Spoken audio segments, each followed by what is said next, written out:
Pour nous, la RSE, c'est aussi un enjeu en fait, de donner une vision collective, que les gens se sentent investis d'une mission en venant chez Pop Chef. Ne pas avoir un discours orienté RSE ou une mission d'entreprise aujourd'hui en 2022, je pense que ça crée une fragilité pour l'entreprise.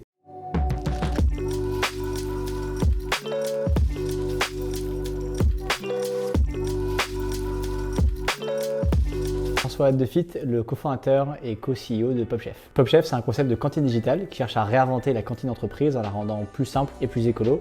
Concrètement, on fait ça grâce à des frigos intelligents qu'on place dans les entreprises et qui sont remplis tous les matins avec les plats du jour de Pop Chef. On a une mission qui est très claire, qui est de démocratiser l'accès au bien manger. Dans le bien manger, on comprend toute la partie éco-responsable autour de l'alimentaire. C'est à peu près le deuxième poste d'émissions de CO2 si on prend en compte la déforestation qui est liée à ça.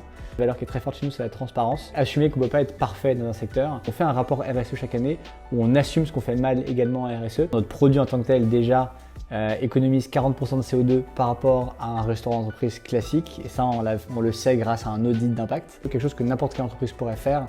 Ça va être de former les salariés sur les enjeux du réchauffement climatique.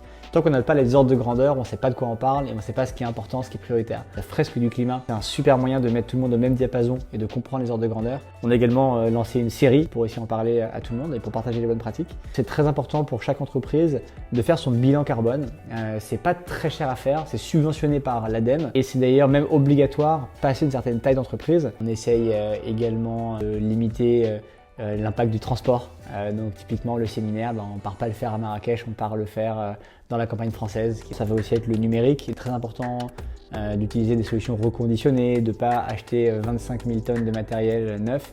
Donc pour ça, on utilise Fleet notamment. Fleet nous aide à réduire nos émissions de CO2. Pour nous, la RSE, c'est aussi un enjeu en fait, de donner une vision collective, que les gens se sentent investis d'une mission en venant chez Pop Chef. Ne pas avoir un discours orienté RSE ou une mission d'entreprise aujourd'hui en 2022, je pense que ça crée une fragilité pour l'entreprise. De plus en plus, la nouvelle génération, mais pas que, cherche à rentrer dans des entreprises qui procurent une forme de sens, de sentiment d'utilité. C'est presque en fait une obligation de survie pour toutes les boîtes qui veulent avoir les meilleurs talents. Beaucoup de gens peuvent avoir un énorme impact, même tout en bas de la hiérarchie. C'est très facile pour quelqu'un de lancer des idées, un groupe dans Slack, une mailing list, peu importe, quelque chose au sein de la boîte qui va générer peut-être un peu de bruit, qui va générer peut-être un petit peu de discussion autour des sujets RSE et potentiellement cette petite étincelle peut grossir et puis à la fin ça peut impacter toute l'entreprise de manière beaucoup plus structurelle.